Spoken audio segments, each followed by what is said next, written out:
Olha, eu já vou começar o nosso programa de hoje trazendo um assunto que é muito importante para todos nós, viu? Que é a importância da gente fazer uma consulta ao oftalmologista. Pois é, tem muita gente aí que às vezes fica assim, ó, afastando o celular para ler, né? Ou então fica assim querendo ler de pertinho, mas não procura um médico e o problema só vai agravando. Então a gente vai aproveitar esse feriado que você está aí em casa para poder saber um pouquinho mais sobre isso e também, gente, sobre as doenças mais comuns relacionadas à visão. Estamos recebendo aqui hoje o Dr. Luiz Felipe Brasil, que é oftalmologista. Boa noite, bem-vindo. Boa noite, Josi. Boa noite, Emerson.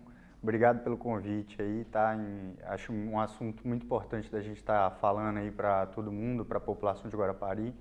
Afinal de contas, muitas vezes, igual você falou, né? Às vezes o paciente deixa de consultar com o oftalmologista, acha que é só comprar um óculos ali sem passar pela consulta e com isso, às vezes, acaba prejudicando a visão dele, né? Pois é, eu até toquei num ponto aqui, doutor, que é a questão da pessoa ficar, né, afasta o celular, afasta o livro ali para ler, ou então aproxima muito, ou então peça, igual o senhor falou, né, vai ali na ótica, numa ótica qualquer, compra um óculos ali que dá uma amenizada e não sabe que está piorando o problema. Sim, com certeza.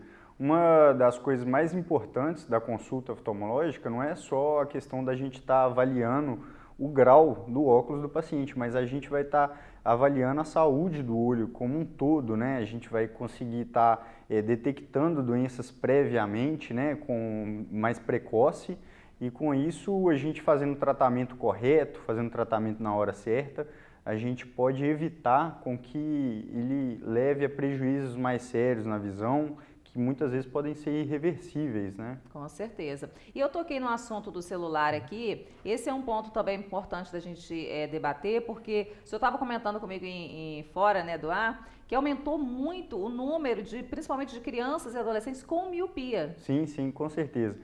O fato, principalmente das crianças estarem na pandemia e começarem a ter utilizado o celular, às vezes, para estudar, e muitas vezes a mãe deixa ali o celular com a criança o dia inteiro para distrair a criança, o excesso do uso da visão de perto, nesse período em que a criança está em fase de crescimento, ela pode levar a um crescimento exagerado do olho, que é o que define a miopia, né? Que é um olho um pouco maior do tamanho normal do olho, o que leva ao aumento da miopia. E com a miopia a gente tem o desenvolvimento de algumas outras doenças, né, que podem estar atrapalhando a visão e às vezes mesmo com o uso do óculos no futuro, esse paciente ele pode não conseguir atingir uma visão 100%, além de outras doenças, como descolamento de retina, que é mais comum no paciente que tem miopia.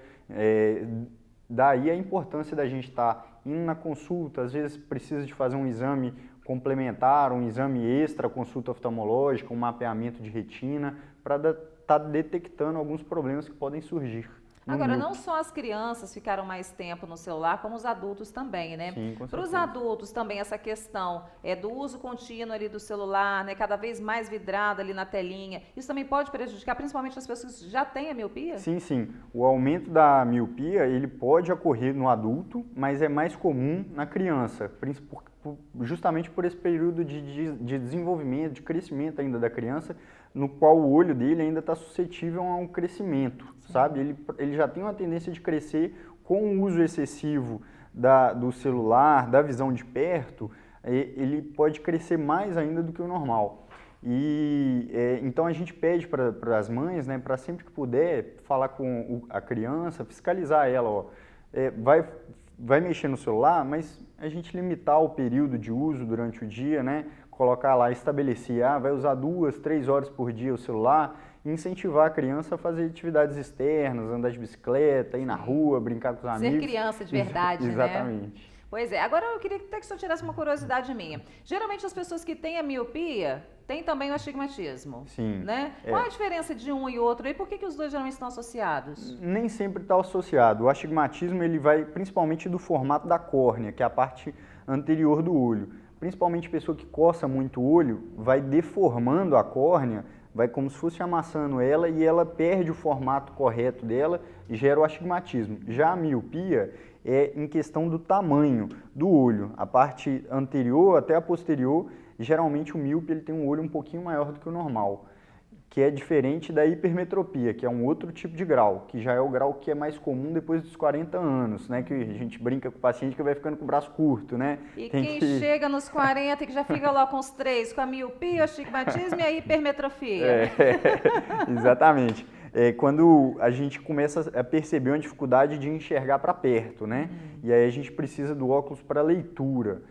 Geralmente, depois dos 40 anos, é comum todo mundo apresentar essa dificuldade e esse grauzinho ele vai aumentando até os 60 anos aproximadamente. E consegue num óculos só resolver os 3 problemas ali?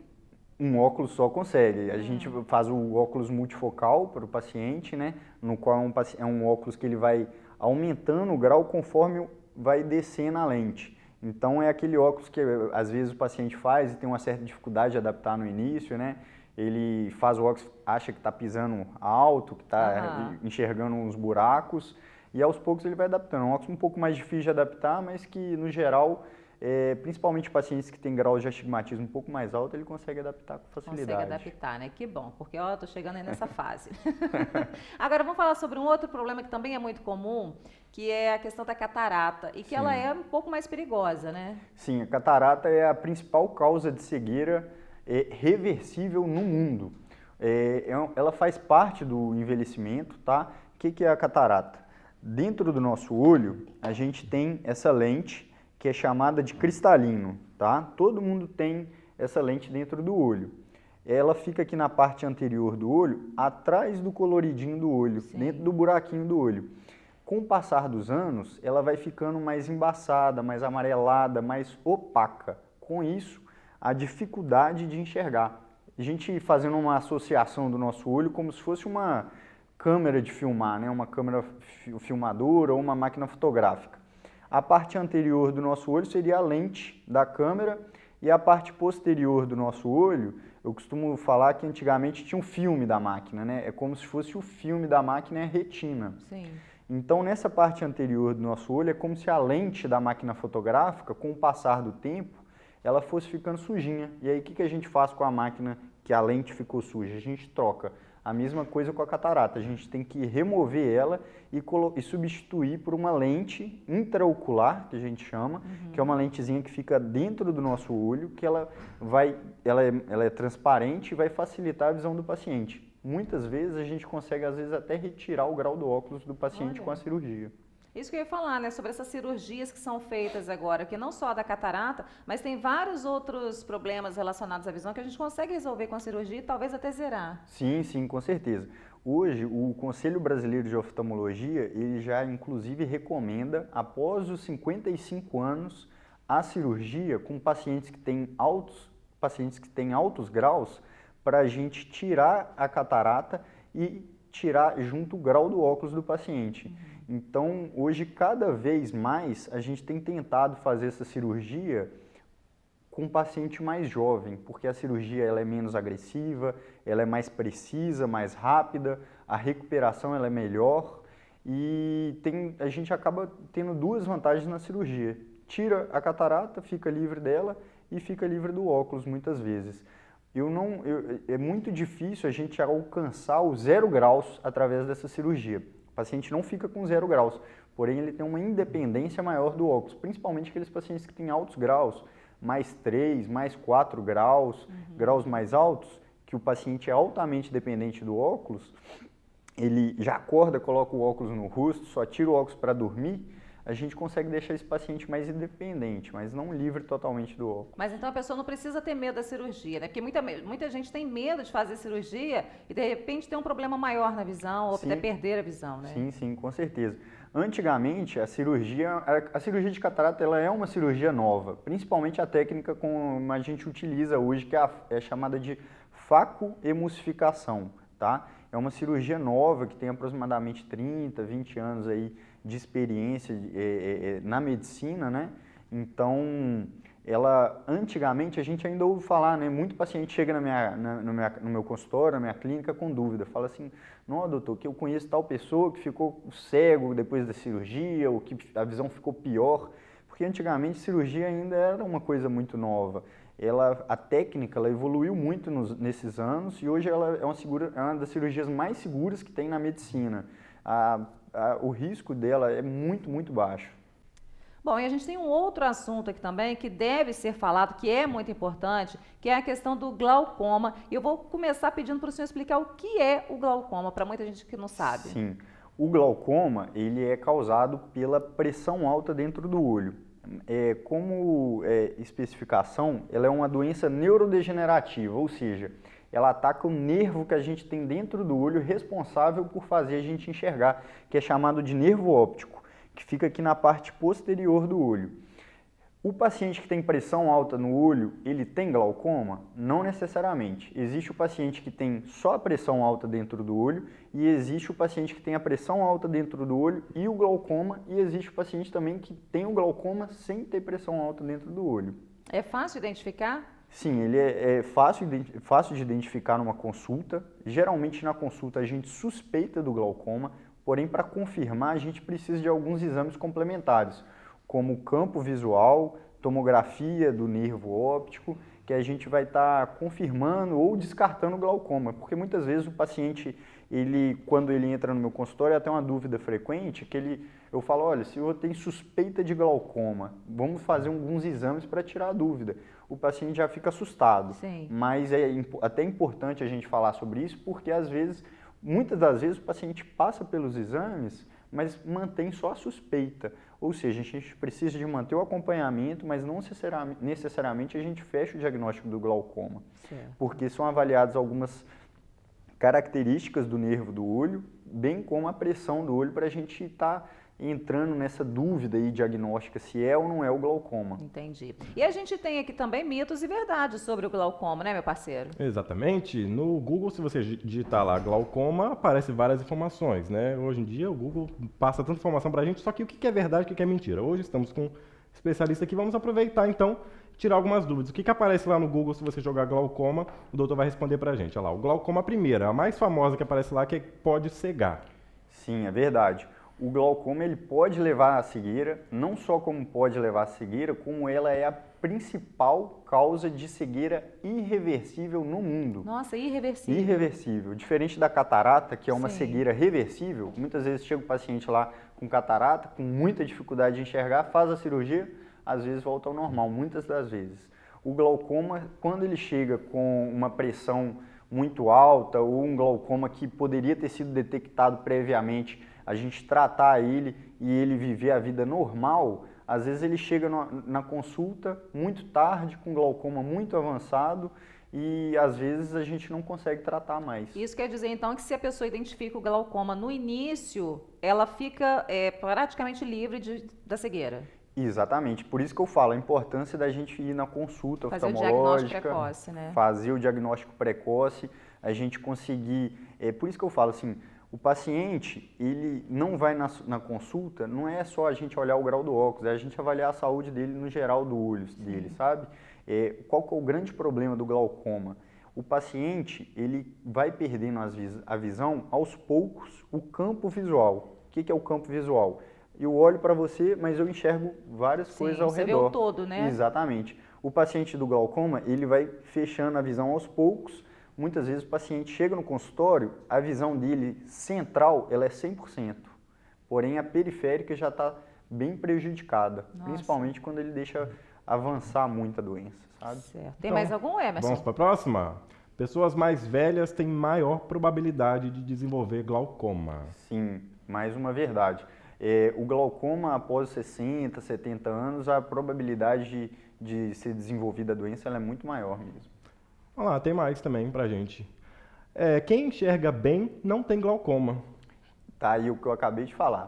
O paciente, muitas vezes, ele entra no consultório com a visão central 100%.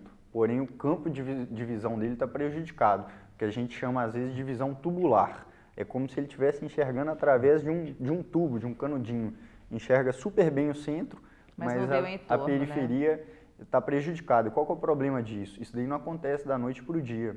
Ela vai fechando de pouco em pouco. A pessoa vai acostumando, vai né? acostumando com aquela visão ruim, acha que está normal, acha que está tudo bem, porque ele o que ele olha lá ele enxerga, mas está muito prejudicada já a visão Ou dele. seja, é mito então essa terceira. É mito. Você sabe que foi mais ou menos assim que eu descobri que eu tinha miopia? É mesmo? Eu não sabia, eu achava que eu tinha a melhor visão do mundo, chegava super bem. Até um dia que meu pai leu uma placa e eu não li a mesma placa. Aham. Falei, uai, então minha visão tem uma coisa errada aqui, uai. Aí que eu descobri que eu tinha miopia. A visão nossa, a gente fala que é uma coisa subjetiva. Você é acostumado a enxergar o que você já está acostumado a enxergar. Então você acha que é normal. Por exemplo, vou te dar um exemplo. O paciente, uma pessoa está sem um braço. Você olha para ela mesma olha para ele mesmo, ele fala, olha, tem alguma coisa de errado. Eu tenho um braço, ele tem dois.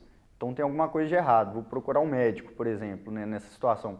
A questão da nossa visão, eu não consigo saber o que você enxerga, o que ela enxerga, sem antes examiná-la. Então, às vezes, você está acostumado com a sua visão daquele jeito, acha que está normal, até ir no consultório, ver, às vezes, que é um grau de óculos ou uma cirurgia, que aí o paciente vê o quanto que melhora a visão dele. Tá certo. Tem mais uma afirmação, que a pessoa com glaucoma deve utilizar colírio para sempre. É outro mito, né? O glaucoma hoje já existem outras opções terapêuticas. Pode ser laser, pode ser cirurgia. O colírio é, a princípio, a forma mais básica de tratar, principalmente nos casos leves, onde o paciente procurou a gente com antecedência, ele está apresentando um glaucoma leve ainda, e a gente trata ele usando colírio para baixar a pressão e com isso prevenindo a lesão do nervo do olho. Gente, o que a gente pode definir aqui nisso tudo? É que é importante procurar um oftalmologista, procurar um médico especialista, sempre, de preferência uma vez ao ano, né, doutor? O ideal é uma vez ao ano. Eu falo para os pacientes, depois dos 40 anos, principalmente quem tem grau de óculos, uma vez ao ano. Quando é mais jovem, às vezes está com a saúde do olho toda ok, não tem um grau muito alto, uma vez a cada 2 anos não tem tanto problema. Vamos falar aqui que onde que o doutor atende? Conta pra gente. Clínica Vítrea, Isso, aqui pertinho da TV. Exatamente, eu atendo aqui na Clínica Vítrea, perto aqui da TV Guarapari, na rua principal, né? Davino Matos. Isso, exatamente. Muito bem, então, doutor, atende ali na Clínica Vítrea. A gente tem outros procedimentos também que são realizados lá, né, doutor? Sim, sim. Hoje a nossa clínica é a mais completa de Guarapari. A gente faz tomografia, cirurgia de catarata, cirurgia de pterígio, que é até importante estar falando sobre o pterígio, que é uma pelinha que cresce aqui, ó, na frente do olho. Muita gente tem, às vezes fica com o olho avermelhado, dá uma sensação de areinha no olho, às vezes a pessoa confunde com catarata. Fazemos mapeamento de retina, topografia de córnea, vários exames, procedimentos lá. E, inclusive, não tem só eu como médico oftalmologista lá, como tem outras médicas lá, que são a doutora Judite, que a área dela é o glaucoma, né, que é a pressão alta no olho, e a doutora Giovana, que é especialista em retina, que é a parte posterior do olho. E essas cirurgias são feitas aqui mesmo, na clínica? Lá na clínica mesmo. A gente tem um bloco cirúrgico todo preparado.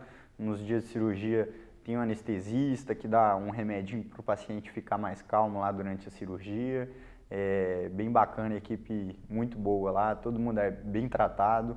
Graças a Deus, todo mundo que entra lá sai satisfeito, elogiando a equipe, todos os funcionários. Inclusive, é uma oportunidade aí para eu parabenizar todos os funcionários lá da clínica que fazem um ótimo trabalho. Tá certo, então nós já mostramos a Clínica Vítrea aqui, inclusive o meu parceiro e eu, a gente esteve presente na época da inauguração da Vítrea, mostramos aqui para vocês, e é bom a gente saber que a gente tem uma clínica, né, completa aqui dentro da nossa cidade, sem a gente precisar se deslocar para outro lugar. Quero muito agradecer ao Dr. Luiz Felipe Brasil pela presença com a gente aqui hoje, esclarecendo tantas dúvidas aí sobre a nossa visão. Eu que agradeço. Muito obrigado aí pelo convite, tá? Se precisarem novamente, estou à disposição. Muito obrigada.